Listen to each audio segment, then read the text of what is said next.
स्वागत है आप सभी का हमारे यूट्यूब चैनल पर और इस नए वीडियो के अंदर। तो दोस्तों, आज की इस वीडियो के अंदर हम लोग आपकी कक्षा 12 जीव विज्ञान का अध्याय नंबर 4, जिसका नाम है वंशागति तथा विविधता के आधार, ये चैप्टर आपके लिए लेकर आए हैं। पिछली वीडियो के अंदर हम लोगों ने मानव जनन चैप्टर को कंप्लीट कर लिया था। तो आज की इस वीडियो में हम हमारा 4th चैप्टर, जिसका नाम वंशागति तथा विविधता के आधार है, उसको शुरू करने वाले। तो ये एक नई यूनिट है। इस यूनिट के अंदर आप 3 चैप्टर पढ़ते हो। अब आपके सिलेबस में कौन सा चैप्टर है, आप कहाँ से हो, ये मुझे नहीं पता, लेकिन इस यूनिट में 3 चैप्टर आते हैं। एक तो आता है वंशागति तथा विविधता के आधार, जो कि अभी हम शुरू करेंगे। एक आता है आपका वंशागति तथा विविधता के आणविक आधार, और एक आता है विकास। ठीक है, तो इस यूनिट का नाम है अनुवांशिकी तथा विकास। 7वीं यूनिट है। 5 आप 11th क्लास में पढ़ते हो और 5 ही 12th क्लास में पढ़ते हो। ठीक है, तो एक सीक्वेंस में इनको पढ़ना होता है। तो ये 7वीं यूनिट है, तो इसकी हम स्टडी करने वाले हैं। तो उससे पहले अगर आप चैनल पर पहली बार आए हैं, चैनल को सब्सक्राइब करिए। वीडियो पसंद आती है तो वीडियो को लाइक करिए। तो बिना किसी देरी के वीडियो को शुरू करेंगे दोस्तों। तो बात करते हैं हम लोग वंशागति तथा विविधता के आधार चैप्टर के से। तो वंशागति तथा विविधता के आधार में आप मुख्यतः पढ़ते हो अनुवांशिकी यानी जेनेटिक्स के बारे में। जेनेटिक्स क्या है?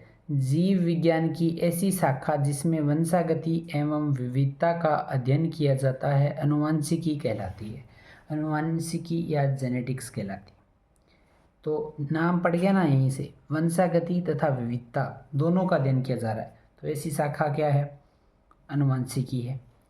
वंशागति क्या है? अब देखिए, वंशागति अनुवांशिकी का आधार है, यानी बेस ऑफ जेनेटिक्स क्या है? वंशागति है। ठीक है, यह वह प्रक्रम है जिससे लक्षण जनक से कहाँ आते हैं? संतति में आते हैं। यह कौन सा प्रक्रम है? वह प्रक्रम है जिससे लक्षण कहाँ आते हैं? जनक से संतति में आते हैं। ठीक है, विविधता के बारे में जानते हैं आइए। ठीक है, विविधता क्या है? जनक और संतति के लक्षणों की असमानता। भी जनक और लक्षण, जनक से लक्षण अगर संतति में आ रहे हैं, वह तो क्या है? वंशागति है, यानी वंश में वो लक्षण आ रहे हैं, वंशागत हो रहे हैं वो लक्षण। लेकिन विविधता क्या है? इन लक्षणों में असमानता है। मतलब जनक और संतति में जब लक्षणों की वंशागति होगी तो उन लक्षणों में कुछ फर्क आएगा, कुछ डिफरेंस आएगा, कुछ असमानता उत्पन्न होगी। इस असमानता को ही क्या कहते हैं? हम विविधता कहते हैं। और विविधता और वंशागति का अध्ययन ही क्या है? अनुवांशिकी है। ठीक है, ये आपकी एनसीईआरटी की लाइनें हैं, आपको पढ़नी पड़ेगी ये। ठीक है, उसके बाद आगे देखिए।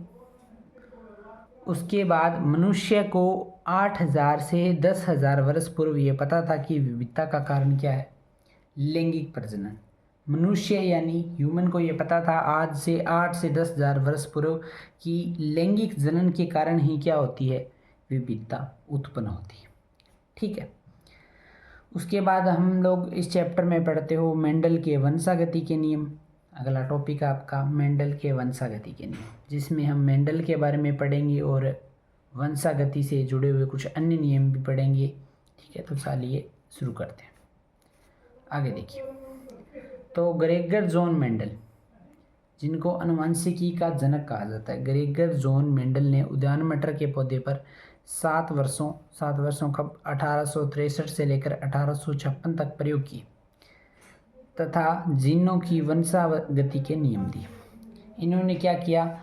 उद्यान मटर, जिसे बोलते हो पाइसम सटाइवम के पौधे पर 7 वर्षों तक 1863 से लेकर 1856 से लेकर, ये उल्टा लिख दिया यहाँ पर मैंने, 1856 से लेकर 1863 तक प्रयोग किए तथा क्या किया? जीनों की वंशागति के नियम दिए। ठीक है, इन नियमों के बारे में हम आगे पढ़ेंगे। पहले हम पढ़ते हैं मेंडल कौन था, इसके बारे में मेंडल की जीवनी पढ़ते हैं हम लोग। आइए, बायोग्राफी। तो मेंडल, ग्रेगर जॉन मेंडल इनका पूरा नाम था। इनका जन्म हुआ 12 जुलाई 1822 को हेंजेंडोर्फ सिल्सिया ग्राम में। हेंजेंडोर्फ क्या है? एक प्रांत है, एक रीजन है। उसके बाद सिल्सिया गांव है इनका। और कहाँ हुआ?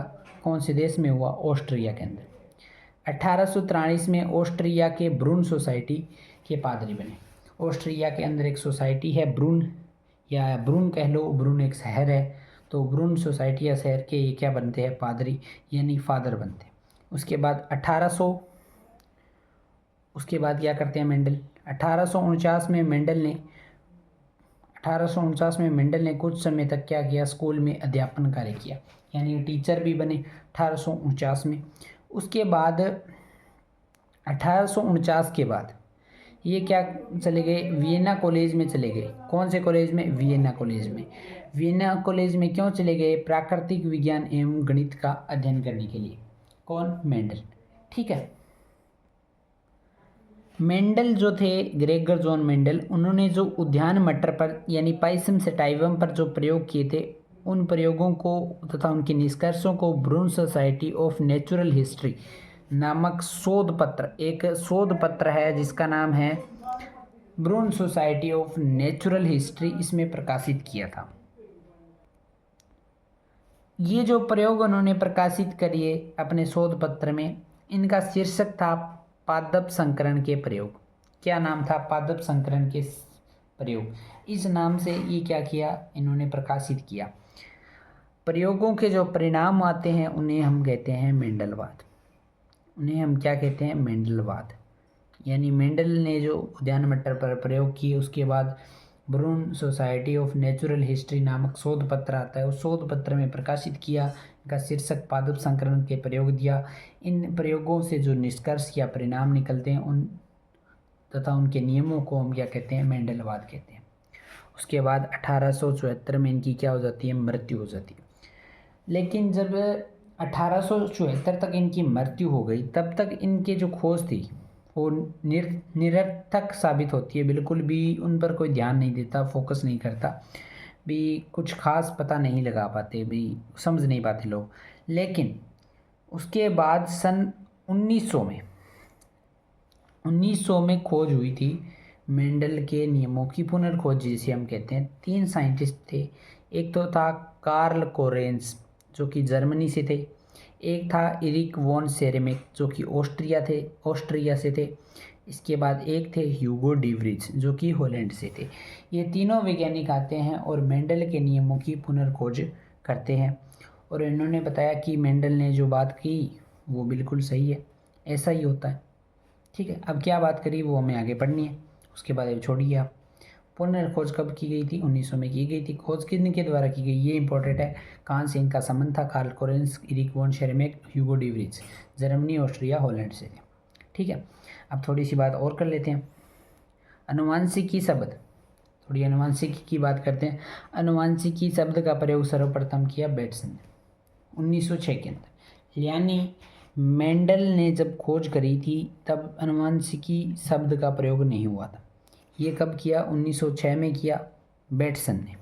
ठीक है, अब ये जो जेनेटिक्स है, जेनेटिक्स एक ग्रीक भाषा का शब्द है, जीन शब्द से इसकी उत्पत्ति हुई है। कौन से शब्द से, जीन शब्द से उत्पत्ति हुई। अनुवांशिकी के जनक पहले ही बता चुका हूँ, ग्रेगर जॉन मेंडल हैं। कौन है, ग्रेगर जॉन मेंडल। उसके बाद मेंडल से पूर्व अनेक वैज्ञानिकों ने भी प्रयोग किए थे अनुवांशिकी को बताने के लिए। एक था गार्टनर, एक था नोडिन। इन दोनों ने अपने प्रयोग किए थे तंबाकू के ऊपर।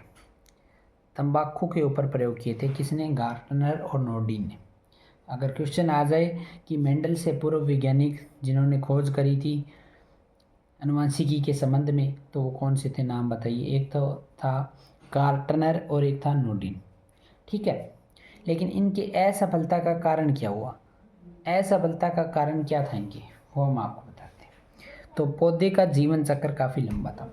जो तंबाकू का पौधा होता है इसका जीवन चक्र काफ़ी लंबा होता है। ठीक है, और एक साथ कई लक्षणों का अध्ययन किया इन्होंने क्या किया, एक साथ कई लक्षणों का अध्ययन कर लिया। मेंडल ने तो एक एक लक्षण करके अध्ययन किया, वो हम आगे पढ़ेंगे। ठीक है, सांख्यिकीय विश्लेषण को महत्व नहीं दिया। मेंडल तो खुद एक मैथ के मैथ के विशेषज्ञ थे। उन्होंने मैथमेटिक्स को अच्छी तरीके से पढ़ा था, सांख्यिकी के विश्लेषक थे, इसलिए उन्होंने क्या किया, सांख्यिकी को, विश्लेषण को महत्व दिया। इन्होंने ऐसा नहीं किया, इसलिए ये क्या हो गए, असफल हो गए। तो आज की जो वीडियो थी इसके अंदर हम लोगों ने जेनेटिक्स को शुरुआत की है, इस चैप्टर की शुरुआत की है, थोड़ी सी बेसिक बातें करी है, मेंडल की जीवनी हमने पढ़ी। ठीक है, तो कुछ बेसिक बातें ही पढ़ी हैं। अगली चैप्टर में हम शुरू करेंगे मेंडल के जो नियम हैं उनको हम शुरू करेंगे। और उम्मीद करता हूँ आपको ये वीडियो पसंद आई है। तो वीडियो को पसंद आई है तो वीडियो को लाइक, चैनल पर पहली बार आए चैनल को सब्सक्राइब। मिलते हैं आपसे अगली वीडियो में, तब तक के लिए जय हिंद, जय भारत।